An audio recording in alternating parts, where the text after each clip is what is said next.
I do want women to know that there is an alternative to suppressing their bodies with hormones, that they can see their body as a good and they can live in that body holistically. Totally.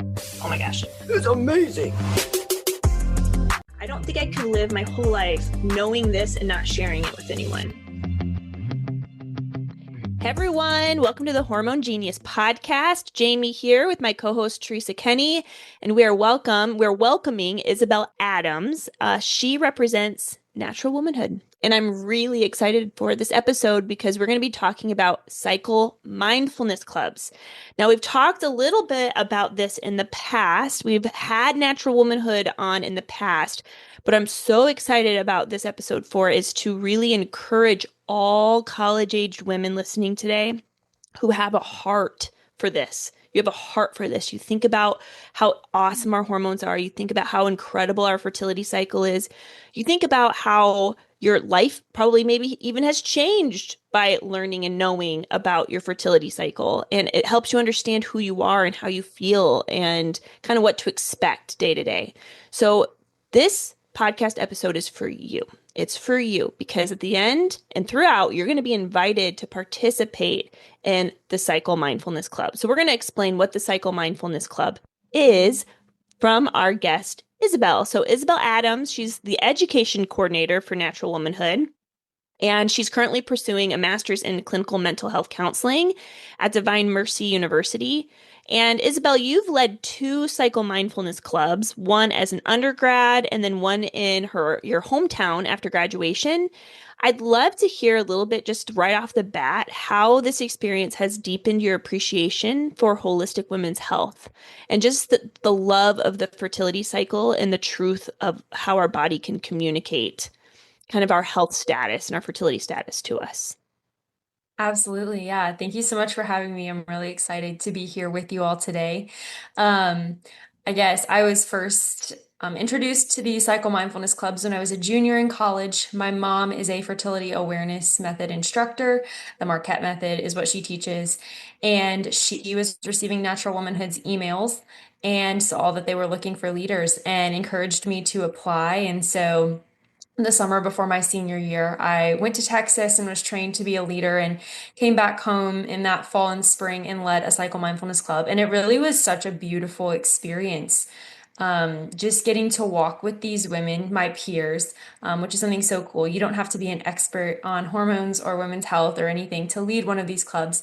But you're just walking with your peers as you learn about your own health and help them learn about theirs. And you're charting your cycles. And for me, it really helped me understand just how integrated everything is about my body. I think I was your typical college student, living on 5 hours of sleep, surviving on coffee, not eating a balanced diet, and trying to train for a marathon all at the same time. And my cycles really showed just the stress that I was living with. And so the Cycle Mindfulness Clubs helped me tremendously because I learned that what I put in my body and how I take care of it and nourish it really does make a difference. And then I was able to walk with my peers as they discovered the same thing. So I was really grateful all the way around just for what this club taught me and that I was able to help share it with other women. Isabelle, this is really timely because was it last night? I think it was last night or 2 nights ago. I was at the University of Nebraska, Lincoln, and I was at a sorority with 15 girls and just kind of went into talk about holistic women's health. And so I want to bring up a point that you just brought up because you're right. I feel women, certainly they learn about their periods when they're young, but I feel it's you get such a small part of the story about really how your menstrual cycles affects your whole person. And there is just such a truth in the reality that without really knowing the full story and the truth of our bodies, we cannot be fully integrated in who we are. And so this is my constant message, basically on our podcast, but also especially to young women that the body reveals who we are. It reveals who we are in our physical sense. It reveals who we are in our mental sense, in our social sense, in our spiritual sense. And again, without actually learning how the cycle works and then actually charting it as an individual person, because we're all unique, like you can't really get to know who you are. And so it just opens up the door for people being like, oh my gosh, like I did not know this about my body. And I didn't know like that all of these symptoms were affecting me this way, or kind of how I act at different times in my cycle, or how I feel, or how my energy levels change. So it was just so great and refreshing always to be with young women that are in their early late teens to early 20s and just speak about this. But what has been your experience about how young women's eyes are opened when they learn about the cycle? Yeah, well, I want to pull back to something you were just saying, actually, that, our cycles not only speak to who we are, but it speaks to how we are. And so many girls that I think don't recognize that, like, our cycles and like what we see in our charts really do um, so specifically like indicate that, like, how are we? How am I? How, how am I approaching life and caring for my body? And um I continue to just learn so much the longer I'm on this journey. But I think for so many women, yeah, there's that disconnect. It's like their cycle is this thing that's happening to them that is separate from the other choices they are making. And when they do realize there's that integrated component, and that they can have autonomy and they have the freedom to make choices to make it different. And if they can't do it themselves, then they now know where to go pursue help. That's just incredible to see. There's one woman in particular who was in one of the clubs that I led, who suffered with an autoimmune disease and just multiple different health issues, endometriosis, super painful periods, and had just been dismissed by doctor after doctor after doctor, told she was crazy or really just gaslighted. And so when she came to the Cycle Mindfulness Club, she was so excited that it was like someone's finally listening and someone is finally giving me the tools to have a place to start. And I think that's really what these clubs are. It's like they're not going to solve all your problems for you, but it really is just that starting place of like, how do I get more in touch with my body and where it's at?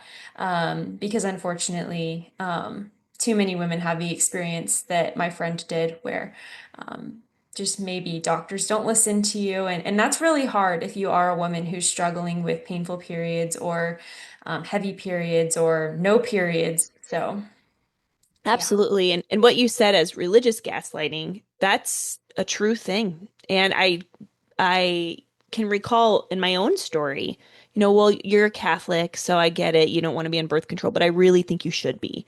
It's as though they think only because of my faith or my religion am I choosing not to be on birth control. While that can be a part of my decision, a uterus does not have a religion, okay? It just doesn't. A uterus is a uterus. A woman is a woman.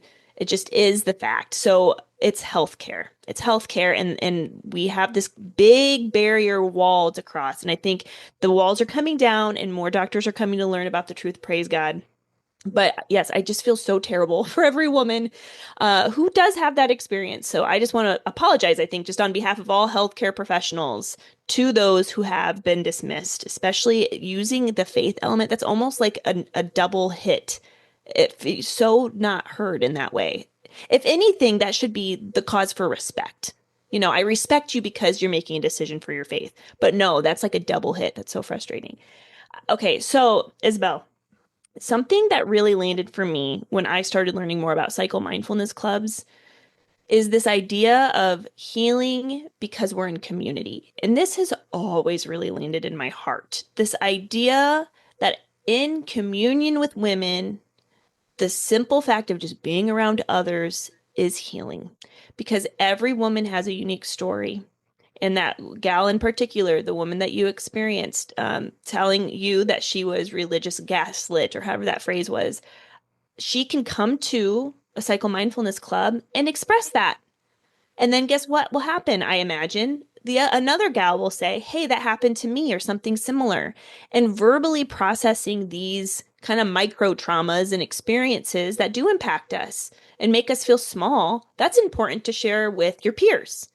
So much so that there's a study that I'm going to be sharing here in the next couple months. I'll be speaking at the FACS conference with Teresa. So please, Peoria, Illinois, please register. I think Natural Womanhood will be there too. But please register for that. So Teresa is going to be speaking, and then I'll be speaking on the healing power of community and accompaniment.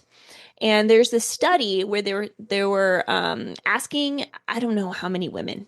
I think this is a big study. I think this was 600 women, postpartum depression. Okay, they were at risk of postpartum depression, and they took a portion of women and they gave them, it was like therapists, one-on-one CBT, cognitive behavioral therapy, which is good, but one-on-one, the woman and then the person who was trained. And then they compared that to these women, postpartum depression risk. Again, they've already had their baby, but they had kind of higher risk because maybe of a depressive diagnosis from before. And they were in group therapy. And then they took the other third and they put them in peer support groups. Any idea of which support to that woman was most effective? Oh, I would only guess the peer support groups. Yeah. They say it So takes a village, so. exactly. The peer support group was just as effective as the group therapy effect. So peer group, what does that mean? It means that they are connecting and relating to others who experience something similar. They're connecting with other women who are struggling with postpartum depression. Maybe the leader struggled with postpartum depression. And so again, with these cycle mindfulness clubs, there's so much healing power just through the model of this. And I love that the leaders are college students. Was my question, like college students alone, right? Right, Isabelle? So I want to hear your thoughts on that. And I would love to hear some stories, more stories of healing that maybe you've experienced. But yeah, I'm interested to hear your take on that, Isabelle. Yeah, sure. That's actually my favorite thing about the clubs as well. And I like to call it the sisterhood component. And we kind of say like, the clubs rest on two pillars. There's like the cycle education, which is, I mean, so important and absolutely necessary. But then there's the sisterhood. And I think that's probably, like you were indicating from that study, the more important component. Yeah, because I mean, with anything women's health, like we need to have a village around us. And I think that's something that unfortunately, whether it's just our culture here in the US or maybe it's everywhere, we don't have that group of women supporting us throughout our reproductive lifespan. Whether it's as you're going through puberty and your mom and your sister's actually sitting down and talking with you and it not being weird, gross, and awkward about what a period is and what like how reproduction happens. And then when you're getting married and going through all that for the first time or having a baby or breastfeeding, like perimenopause, whatever it is, I think, unfortunately, like we're seeing the fruits of a culture that does not cultivate that sisterhood among women. And that's what the cycle mindfulness clubs are really seeking to remedy. And you asked for a story. I think a really beautiful one at the very first cycle mindfulness training I went to. So this wasn't in a club, this was at the leader training. But we go through and have the meetings, the same meetings that we're going to have with our group members back at our college campuses. And at this meeting, we read an article. That's what a lot of our meetings are. They're called inspirational meetings, and we read an article and then share one by one what our experience or testimony is kind of related to that.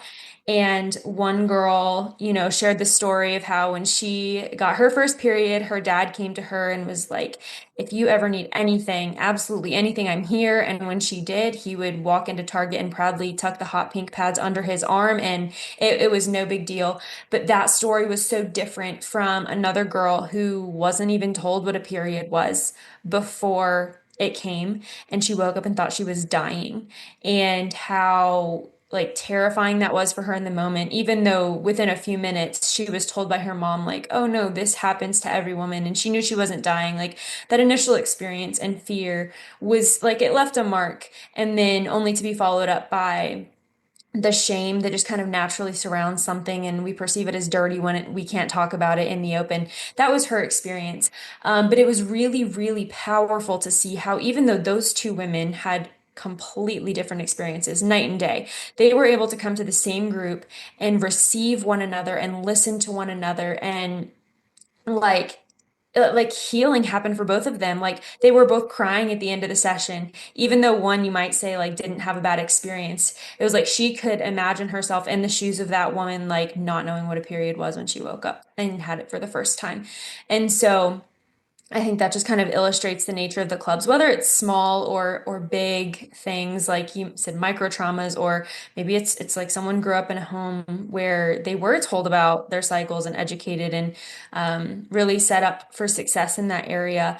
Like no matter where you come from, you are received, and like you were mentioning religion earlier, like that can certainly play a role for some women, but even if they don't come from that background, like you're saying, ovaries and uteruses aren't Catholic or Protestant or atheist or white or black, like um, we can all just come and share these experiences in common as women.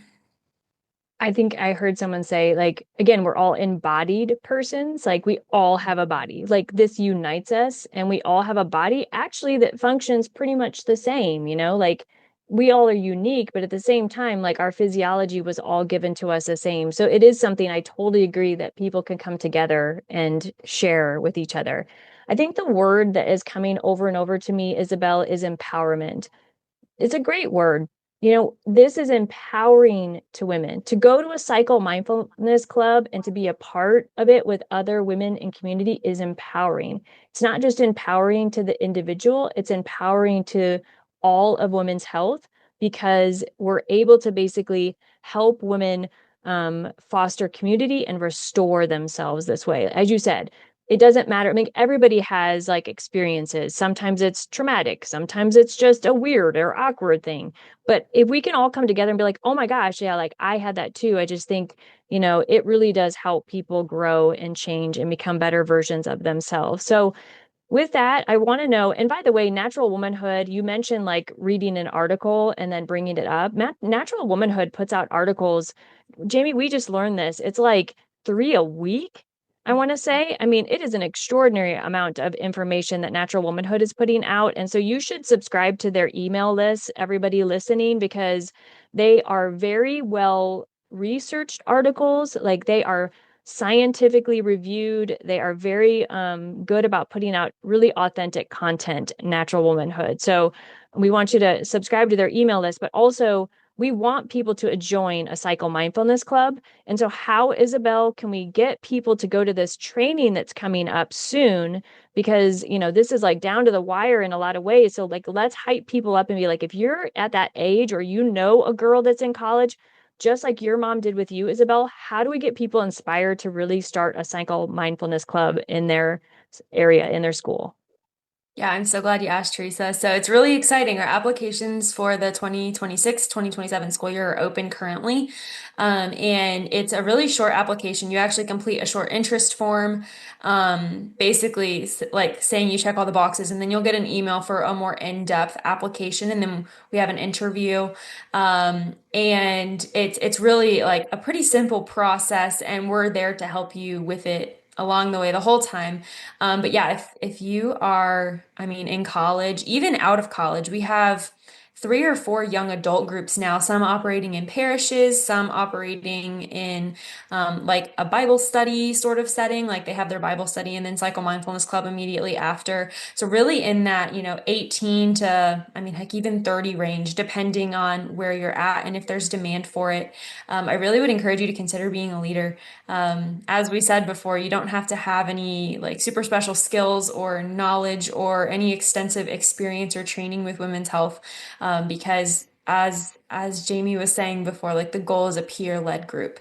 It's not we have one expert teaching everyone else. It's that peer-led sisterhood that yeah, it's just so good. So applications are open now, and I believe training is like the first week of June in Texas. So yeah, super exciting. Yes. I see that the deadline is March 20th is the deadline, 2026, just as an FYI there.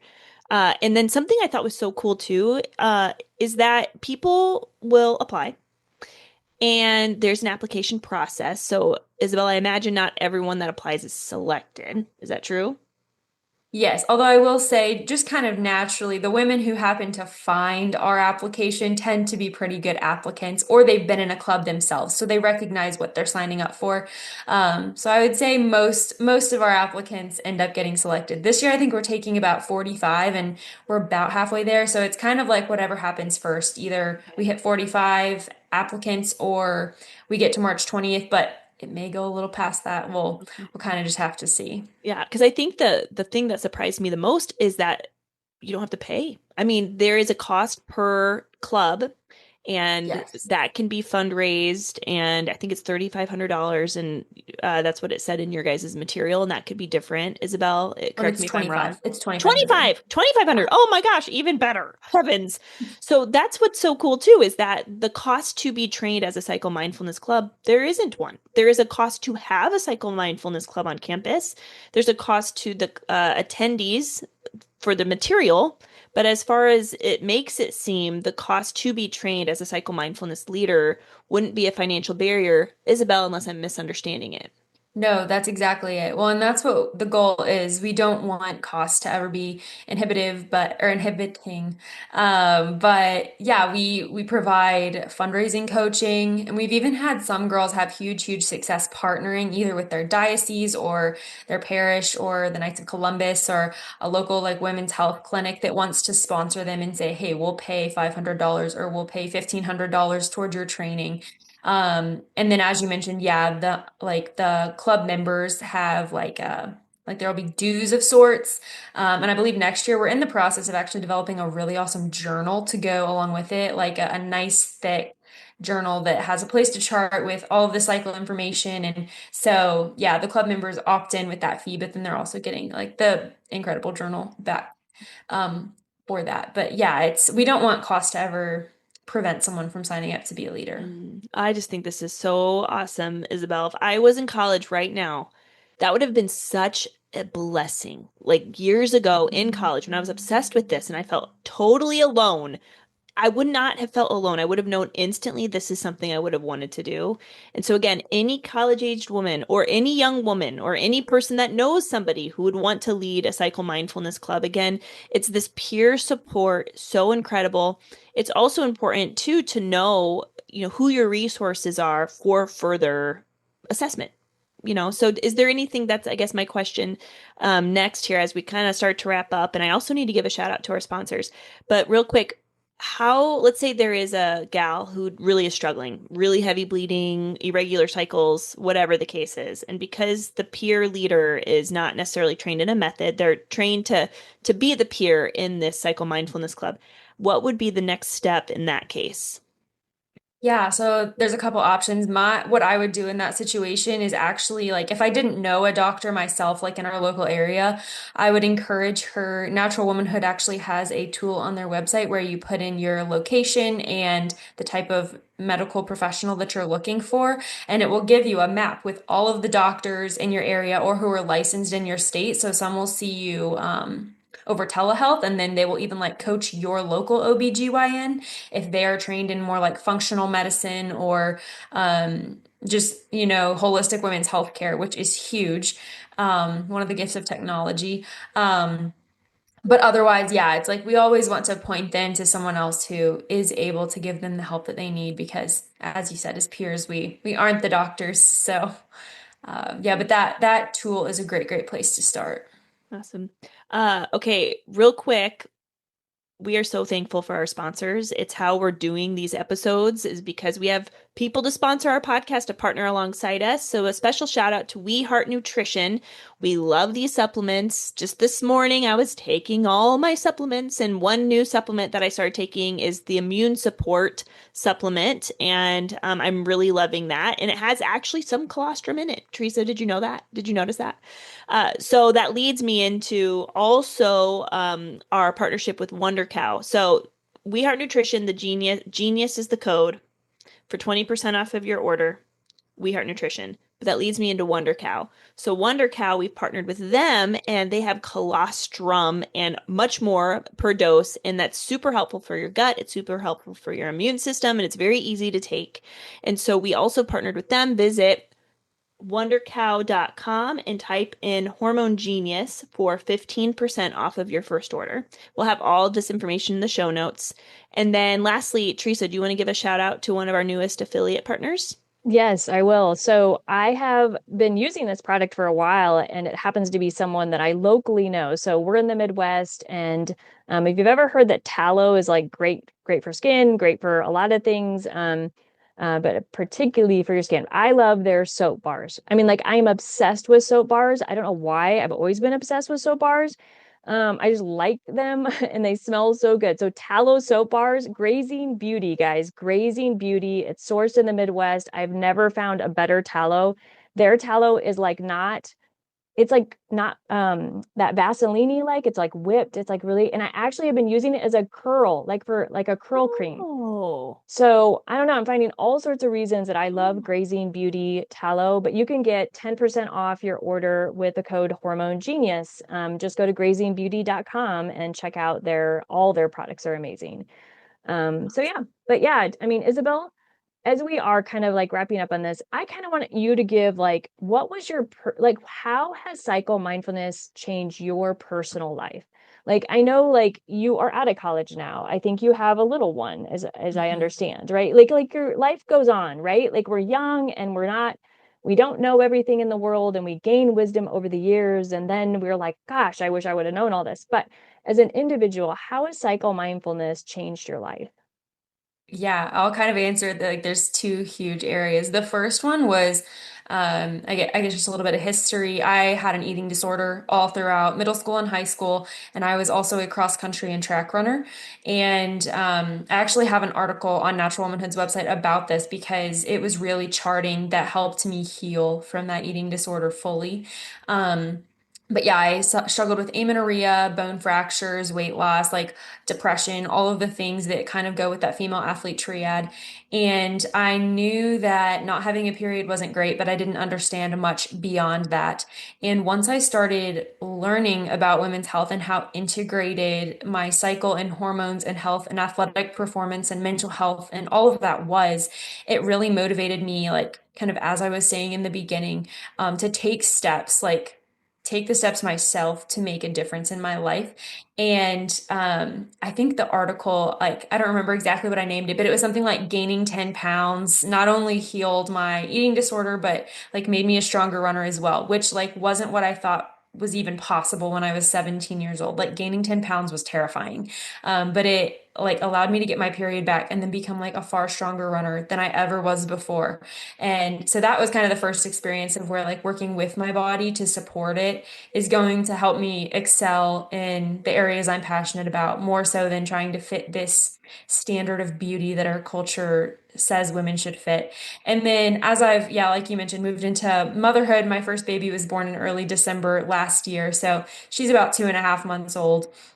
And it, I mean, it's not so much the charting aspect, but more just like the understanding and appreciation for my body that I gained from the Cycle Mindfulness Club has allowed me to approach pregnancy and postpartum and breastfeeding and all of that just with a much greater appreciation for the gift that my body is. And I really worried that with that eating disorder history, I would struggle so much with body image postpartum. And it's really been such a gift that I think maybe the Cycle Mindfulness Clubs helped me just accept that even if it's not what it used to be, like, look what my body just did. And it's so freeing to be able to just live in the bliss of those newborn months, appreciating my body rather than like not liking how it looks. And so those are kind of two big areas, and I could probably go on forever. Mm. Just all the ways it's benefited me. But the clubs are truly just incredible in how they'll touch women's lives. Isabel, I love that so much. I love that. I love how, when we say yes to one part of our body, like in terms of its function, that we can say yes fully to the other things that come. Saying yes to our fertility and then saying yes to our pregnancy and then saying yes to breastfeeding and to say yes to motherhood. I mean, it's an invitation to say yes, even in one part of that storyline. So I didn't know when I was younger that saying yes to my fertility cycle would allow me to say yes in other ways, even in mothering. Because again, the genius of our bodies is so incredible and amazing, and we recognize truth when we hear it. So we go on about that too. But Isabel, as we wrap up here, I'm going to ask you the question we ask every woman here that we interview. What do you wish every young woman knew about her hormone genius? Yeah, that's such a great question. I think I wish every woman understood kind of what you were just saying, just how integrated our bodies are and that they are a good thing. Um, and that, yeah, we have the freedom and the autonomy to support them or not support them. But when we do support them, it really just allows flourishing to happen.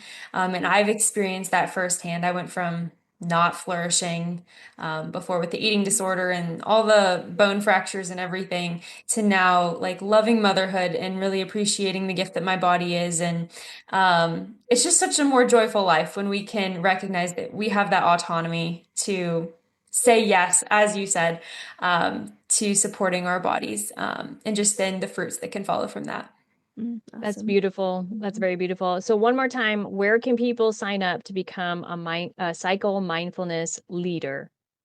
Yeah, the application's at naturalwomanhood.org. And if you go to the Get Involved tab, there's like a drop down list. And I believe Cycle Mindfulness Clubs is at the bottom. And then you'll find all the information about applying to be a leader there. Awesome. Well, make sure you please check it out. Become a leader. This is something Jamie and I are passionate about. We want this to spread, all this beautiful information, but also look for a Cycle Mindfulness Club to join and be a member of, because it's going to change your life. Just like it changed Isabelle's life, it'll change your life as well. So thanks so much, Isabelle, for being with us. This was a great opportunity to learn about Cycle Mindfulness Clubs and just to hear your perspective.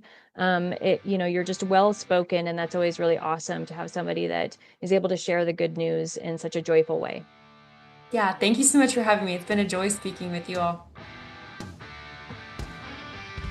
Thanks for listening to the Hormone Genius Podcast.